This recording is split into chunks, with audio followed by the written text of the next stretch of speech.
Yes, sir. He came to his own, Yeah. and his own received him not.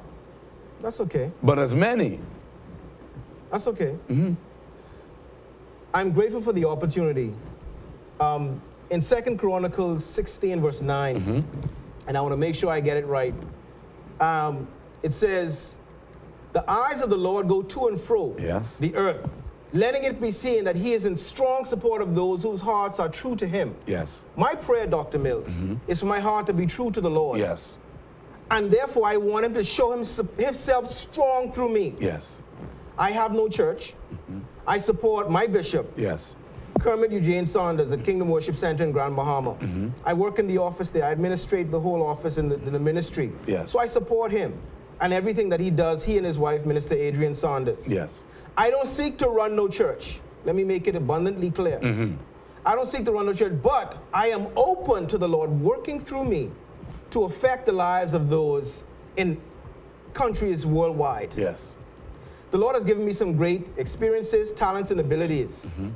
I have presented it to every single church that I've connected with here in the Bahamas. Yes. Some have adopted some of it, some have not.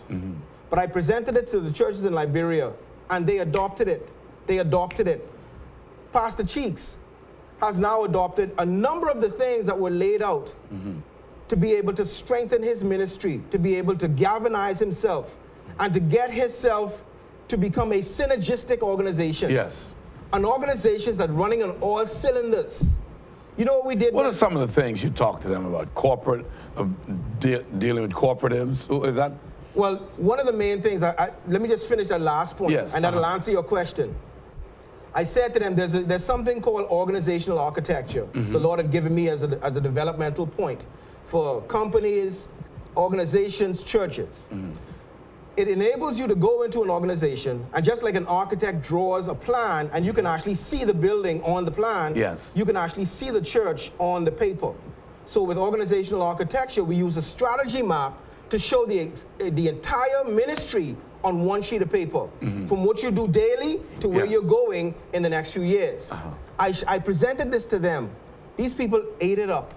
This was the manual that was presented. I created a manual for the summit. 300 of these was made here, and they came late. They were shipped, but they came late. We had to make thousands of these over in Liberia. Really? Thousands of these we had to go and print. So you know that was a costly venture. Yes, yes. So this was a roadmap. We used the strategy map and organizational architecture to help them to understand how they can develop their ministry. If your ministry has no structure, no succession plan of, say, for example, after you move off the scene, who takes care of your church, or who's the pastor? If you have no succession plan, no structure to your church, no models or procedures, you are going nowhere fast. And that's what I laid out to them. Yes. One of the things that I laid out to them. Spiritual mapping was another. We were able to go in, show them how to pray specifically against the enemy's kingdom. Yes. The enemy has a very strategic and well-planned organization. His organization seeks to destroy the children of God. Yes. We, in turn, have to be equally as organized.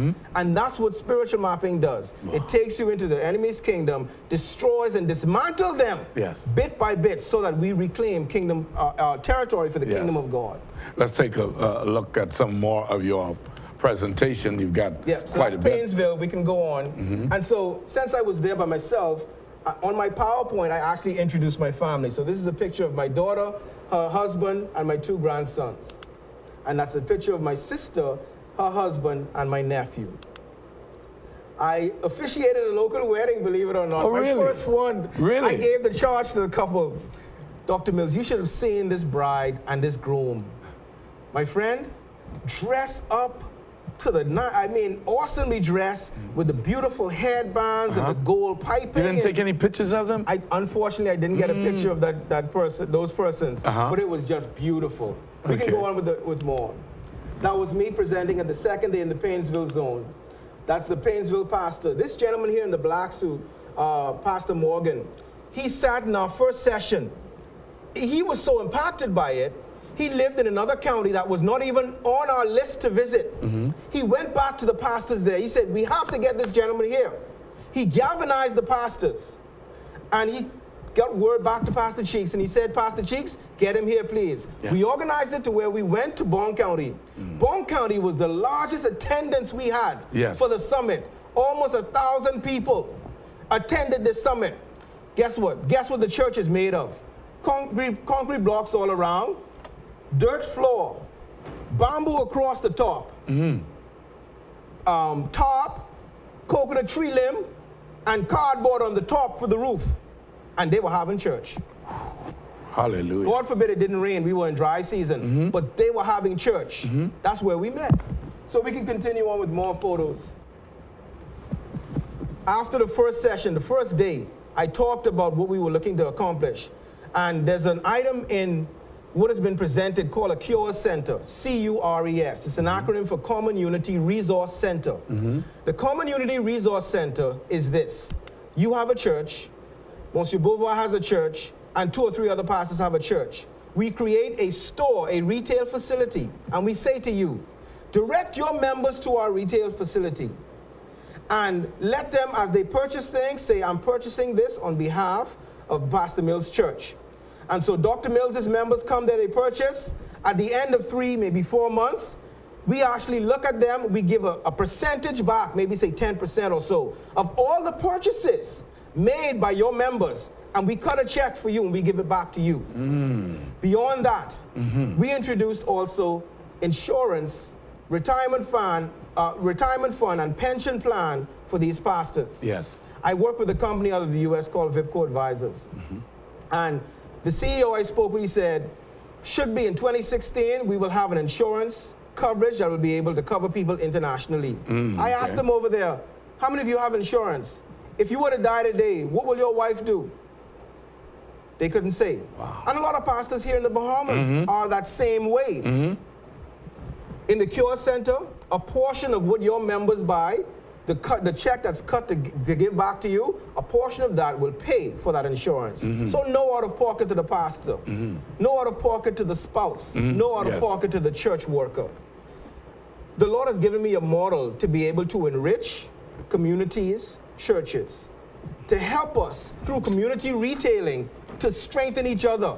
If we can strengthen each other, we all benefit. Yes. And they all had all things common. That's going back to the early church. Yes, sir. Right back to the early church. And that is what the model is built on. Yes. So there was more Painesville. This is now Bonneville zone. This is the next county in Liberia. So these were the guys that welcome me every day. They have some really interesting flora and fauna.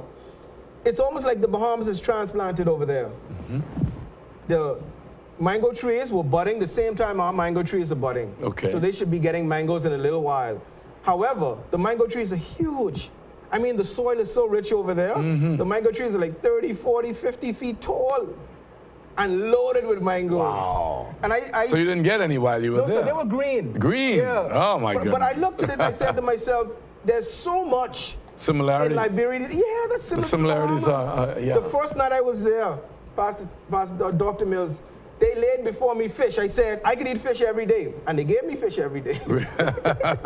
And so the first night they put before me, guess what they put before me? Jacks. Really? Jackfish. I said to myself, what? I said, do you realize we have this fish in the Bahamas? And they were so shocked.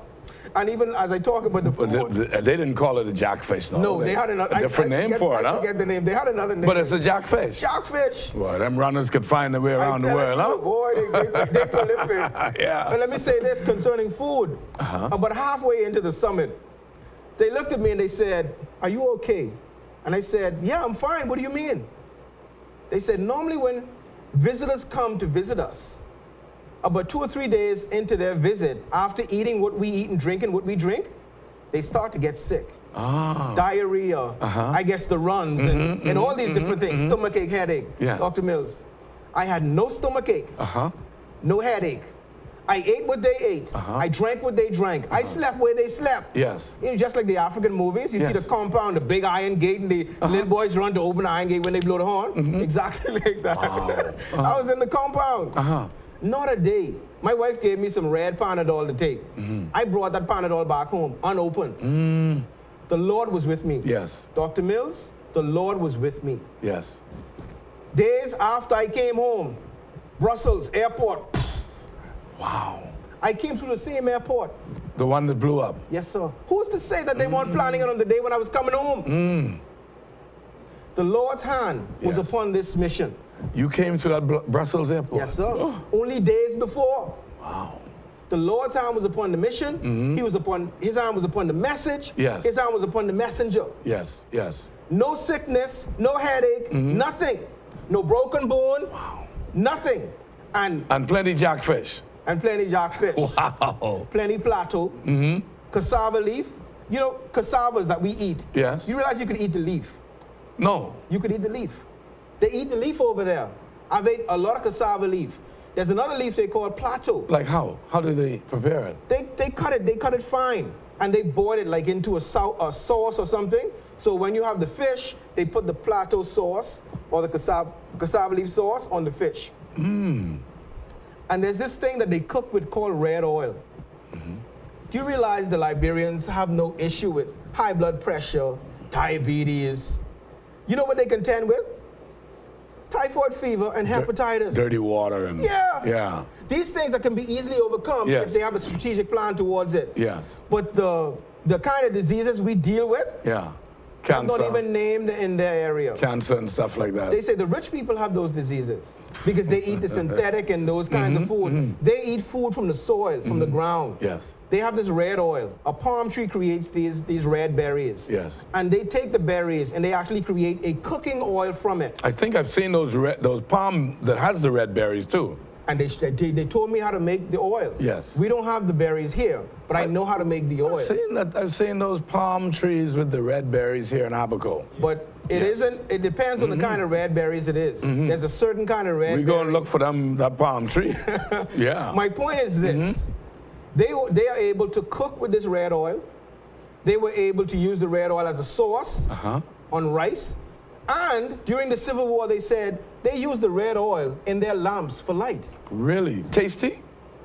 It's an acquired taste. You'll have to get used to the taste. Okay. But healthy for you. Wow. And I look at them let's go on because we're just myself, we got about 5 minutes left. Wow. Amazing. Let's take a look at some of the slides you got there. Okay, so those are my friends. This choir performed with me almost in everywhere I went. So I had a whole team built around me. I was so thankful. The Lord made provisions in every way, shape, and form. Go ahead. That was me singing the national anthem. I did this maybe about 5 or 6 times. The flag, it looks almost American. What you mean? Yeah. The Liberian flag. Yes. Yes. It is built or fashioned alongside the American flag. Okay. And I bought a flag and I took it with me. And you left it there? Yes, sir. I left it there. Okay. He wanted it to be left there so that they can use it and also have a memorial of me. Yes. So Bahamian national anthem was used almost every occasion. School children attended. Church people attended. Community activists and workers attended. Pastoral networks attended. This summit was attended by a number of persons. Cross-section. Yes, sir. More attendees. Children. Yes, more children attending. And I was amazed when the children even came. And they were, believe you me, they were well behaved and they listened. Yes. It was just amazing. They don't look malnutrition to me. They look really. They look great. You know. And well, that's another shot of me speaking there. More of the crowd. And a corrugated roof. A corrugated roof again. And this one of the things I was talking with them about is the SWOT analysis we were talking about, and we were looking at the organization as well as the individuals. Yeah. Some more stuff. And that's how do we create a system? So I was talking with them about all these different things. The Bomian Emmanuel Mbao, the gentleman to my left, he actually has a library already built.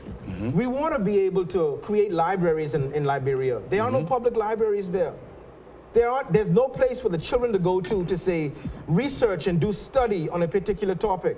While our children can hit a button and go on the internet and get information, these children really have nothing. No internet source there?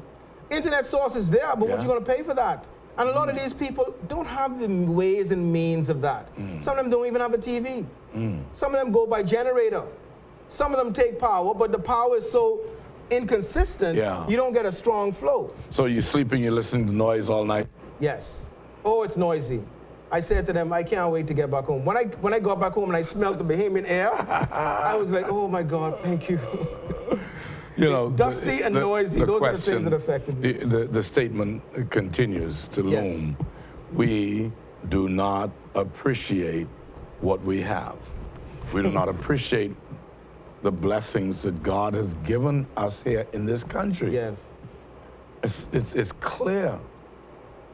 If we could get back to a place where we recognize the hand of God in everything that happens in our lives and have an appreciative heart, we, I think, would do better. The Lord would maybe smile upon us much more. Because for many of us, we can pick, choose, and refuse the kind of meat we eat on a Sunday. We can pick, choose, and refuse what it is that we want to eat or drink or go to the food store. They have food stores there. All these things are there and available. But there are a lot of the country, a lot of the population that don't have these things. Yes. It was sad one day we were driving alongside the road and these people were actually collecting water from a main that had burst underground. They were dipping on the side of the road in this muddy area, dipping the water out of the main. Yes. To use to bathe with, and I guess other sanitary or hygiene needs they were going to address with this water.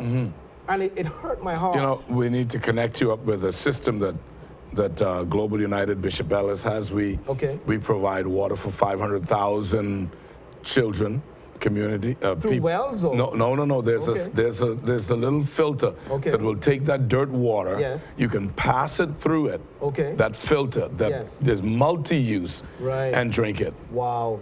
I'd love to. They demonstrated that at one of Global United's event. We partnered with this company and to provide clean water to children and communities in Africa. You need to get a hookup with that. I would appreciate that highly. Yes. So we'll get you hooked up with that. In fact, when you get to Grand Bahama, hook up with Pastor Simeon Outen. Representative for Global United. He knows very much about it because his church is one of those that supports the clean water program. Excellent. Having heard you say that, or we could hook you directly with Bishop Ellis to make sure that we can get some of those clean water filtering devices up to this place. Well, I want to be able to, over this summer, to do a drive for books and resources to support our educational drive for the schools and the orphanages and even the clinics there. And maybe at the end of, say, September, ship a trailer over to Liberia.